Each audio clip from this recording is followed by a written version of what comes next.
경찰들이 한 남자의 작은 아파트를 수색하고 있습니다. 고약한 악취와 오래된 핏자국들, 그리고 드릴과 큰 드럼통. 이곳에서 무슨 일이 일어난 것일까요?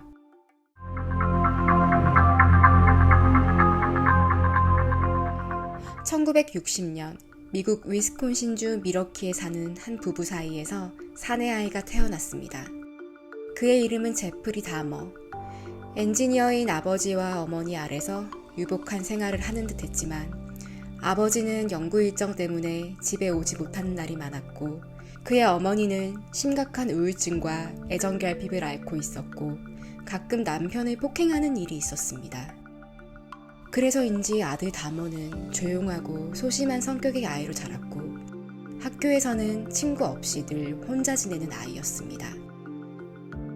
그의 아버지는 학교 생활에 잘 적응하지 못하는 아들이 늘 안쓰러웠다고 합니다. 다머는 어린 시절부터 해부학에 관심이 있었습니다. 동물의 뼈를 뒷마당에 모아두는 취미를 가지고 있었고 산에 가서 죽은 동물의 시체를 가져와 뼈를 보관하기 위해 뼈에 있던 살들을 뜯어내기도 했습니다. 한날은 새끼 돼지를 해부하고 머리를 집으로 가져가 한동안 보관하기도 했지요. 그가 사춘기가 되었을 때 그는 자신이 동성애자라는 것을 알게 되었습니다. 훗날 다머는 이때부터 늘 가학적인 성관계를 상상해왔다고 고백했습니다. 자신에게 온전히 복종하는 파트너를 지배하고 통제하는 것에 대한 상상을 시작했습니다. 이후 그는 가족, 친구, 선생님 등 주변 사람들에게 벽을 쳤고 더욱 고립된 삶을 살아가게 됩니다. 1978년 그가 18세가 되던 해에 그의 부모는 이혼을 했습니다. 아버지 라이오넬은 아내에게 내쫓겨 모텔에서 생활했고 어머니는 어느 날 갑자기 동생 데이비드만 데리고 그를 떠났습니다. 그렇게 18세의 다머는 넓은 집에서 혼자 생활하는 외톨이가 되었습니다. 이후 다머는 급격히 외로움을 느꼈고 육체적, 정신적으로 대화하고 싶은 사람을 간절히 원했습니다. 1978년 6월 그가 고등학교를 졸업한 지 3주가 지났을 때 우연히 길에서 히치하이킹을 하고 있던 스티브를 자신의 차에 태우게 되었습니다. 다머는 스티브에게 자신의 집에 가서 술과 마약을 함께 하자고 제안했고 스티브는 이에 동의했습니다. 그들은 몇 시간 동안 이야기하며 술을 마시고 음악을 들었습니다. 하지만 다머는 순간 통제할 수 없는 욕망에 사로잡혔고 스티브가 집에 가겠다고 얘기하는 순간 아령으로 그의 머리를 2번 내려치고 목을 졸랐습니다. 단지 더 오랫동안 함께 있고 싶은 게 살인의 이유였습니다. 다머는 처음으로 살인을 하며 흥분과 두려움을 동시에 느꼈습니다. 극도의 두려움이 섞인 호기심이 발동한 그는 자신의 집 지하에 시체를 두고 어린 시절 동물을 해부했던 것처럼 스티브를 토박내었습니다. 머리, 팔, 다리를 자르고 심장과 간 등 신체 부위를 이용해 자위행위를 했습니다. 자신의 욕구를 충족시킨 다머는 스티브의 시체를 형체를 알아볼 수 없을 정도로 훼손한 뒤 집 뒷마당에 뿌렸습니다. 전문가는 그가 네크로필리아적 성향을 가지고 있다고 합니다. 이는 죽은 사람에게서 성욕을 느끼는 성도착증의 한 증상입니다. 그날 밤 다머는 스티브의 나머지 시체를 쓰레기 봉투에 담아 인근 야산에 버릴 계획을 합니다. 하지만 운전을 하던 중 중앙선을 침범하여 경찰의 검문을 받게 되었습니다. 경찰은 그의 음주를 측정했고 차 안에 있는 큰 물건이 무엇이냐고 물었지만 부모님의 이혼으로 쓰레기를 정리하던 중이었어요 라고 말하는 다머의 말에 경찰은 그를 믿고 그냥 보내주었습니다. 당시 경찰이 쓰레기 봉투에 있는 스티브의 시체를 확인했다면 악마 다머의 살인은 여기서 끝났을 것입니다. 그렇게 그는 경찰을 속일 수 있었고 더욱 자신감을 얻게 되었습니다.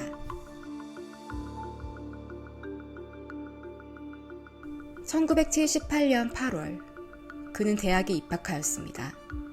하지만 매일 술을 마시며 학교 생활에 적응하지 못했고 3개월 만에 정학을 받게 되었습니다. 결국 그는 다시 집으로 돌아왔습니다. 1979년, 그는 아버지의 제안으로 미군에 입대했습니다. 군대에서는 의무병으로 복무하며 잘 적응하는 듯 했지만 그는 다시 알코올 중독자가 되었고 이를 알게 된 상사는 그를 조기 제대시켰습니다. 다시 오하이오의 집으로 돌아오게 된 다머.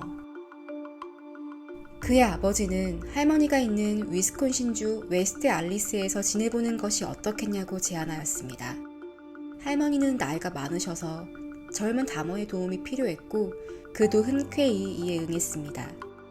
다머는 할머니와의 생활에 생각보다 잘 적응하였습니다.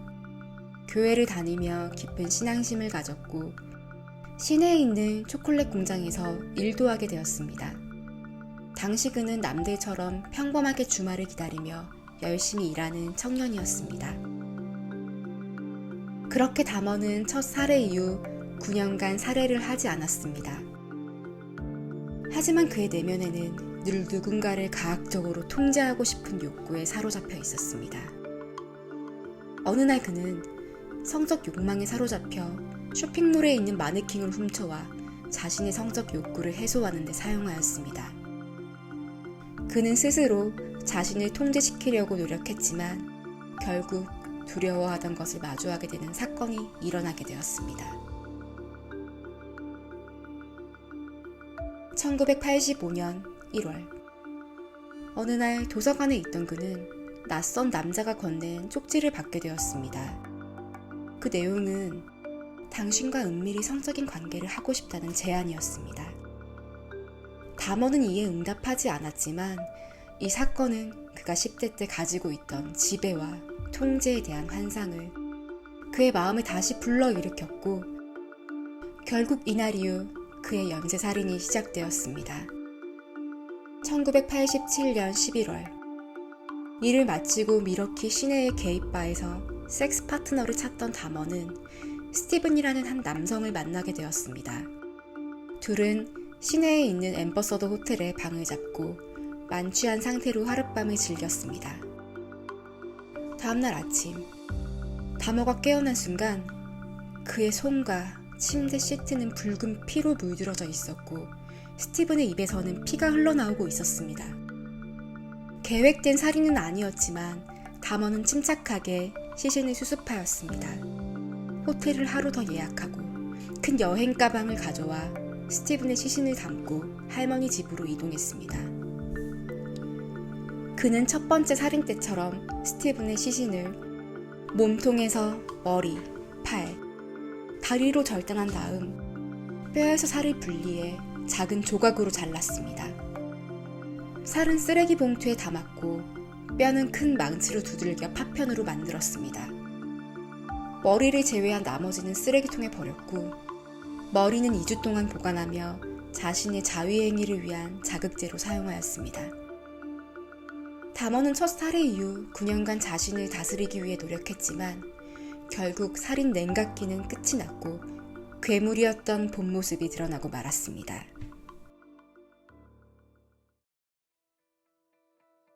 이 사건 이후 그는 더 적극적으로 피해자를 찾기 시작했습니다. 스티븐이 살해된 지 2달 후 버스 정류장 앞에서 만난 14세 소년 제임스를 할머니 집으로 데려왔습니다. 그는 트리아 졸람이라는 수면제 6알을 어린 소년에게 먹였고 그가 의식을 잃었을 때 목을 졸라 살해하고 그 시신과 함께 하룻밤을 보냈습니다. 다음날 다머는 퇴원이 1층으로 내려와 할머니와 함께 아침을 먹고 할머니가 교회에 가는 모습을 배웅까지 했습니다.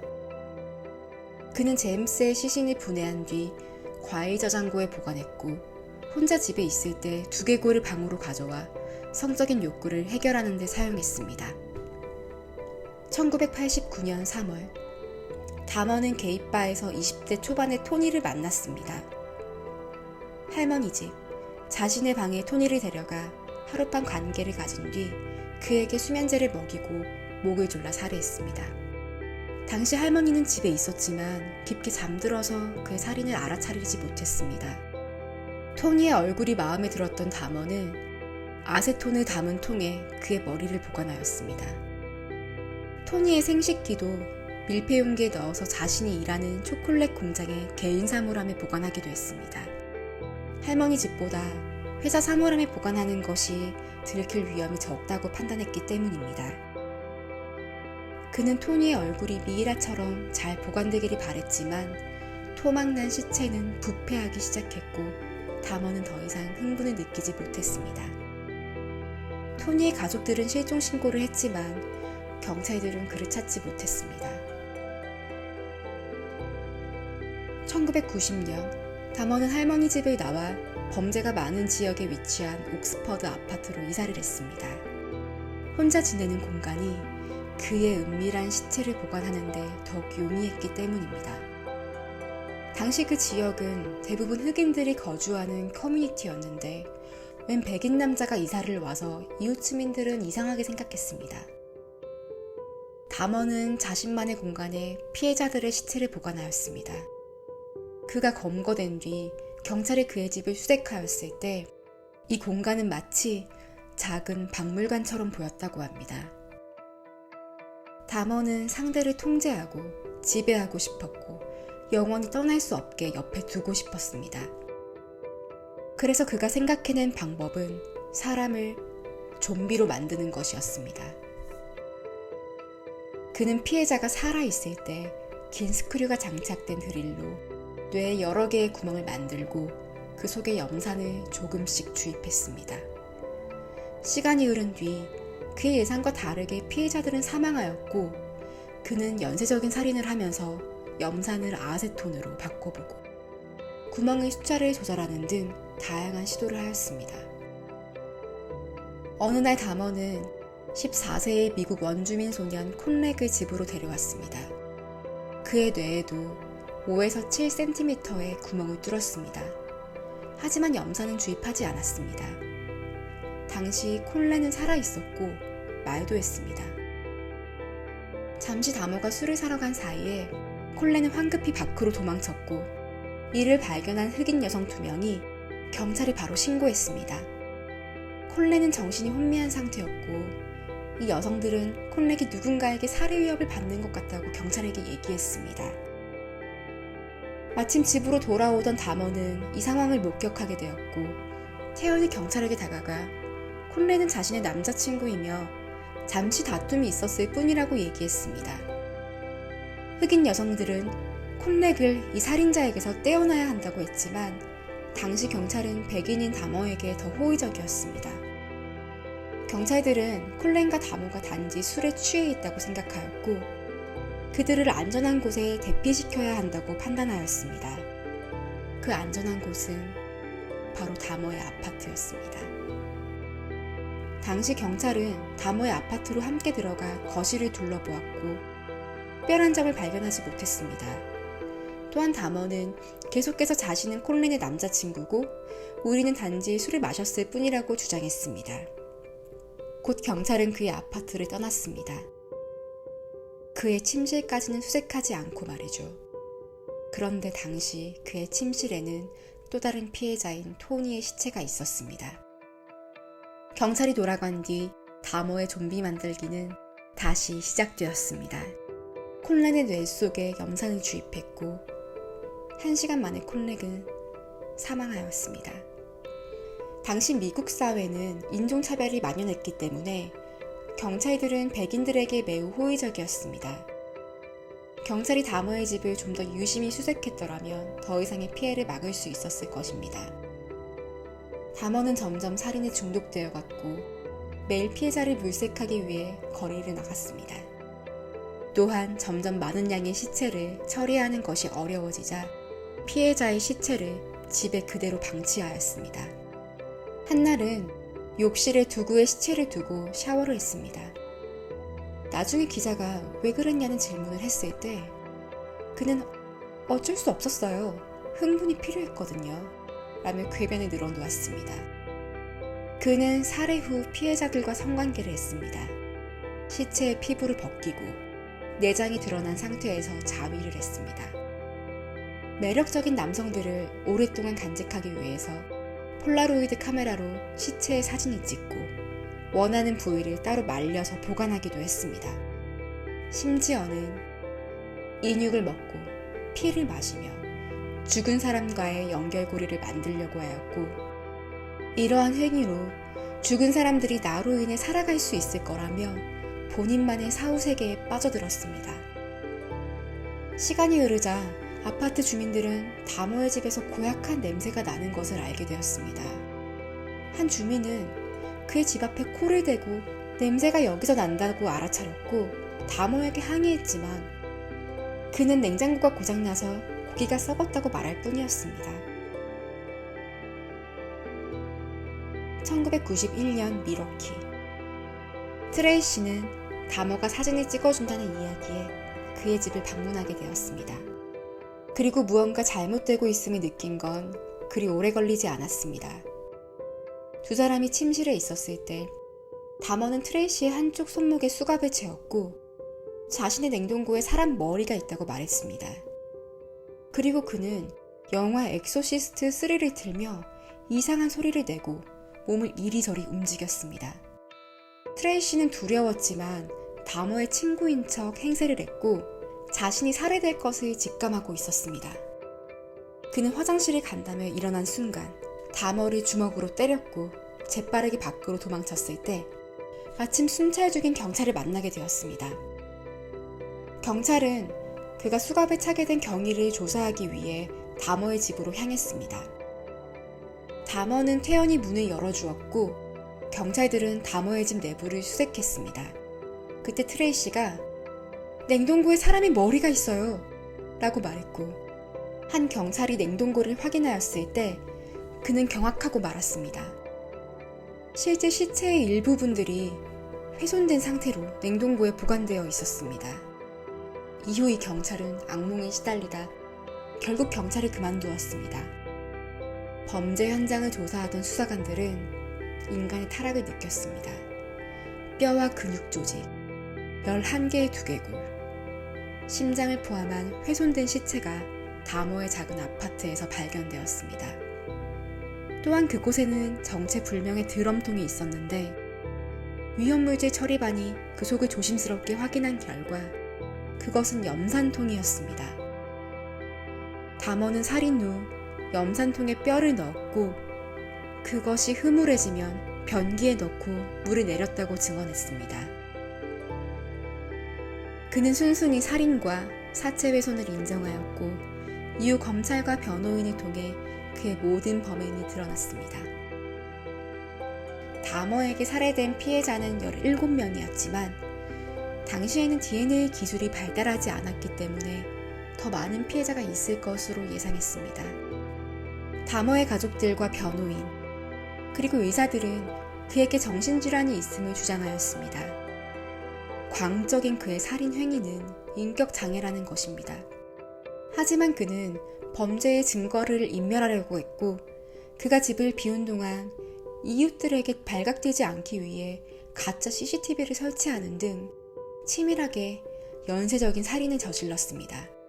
이러한 정황은 그가 스스로를 충분히 통제할 수 있었다는 주장을 뒷받침하였습니다.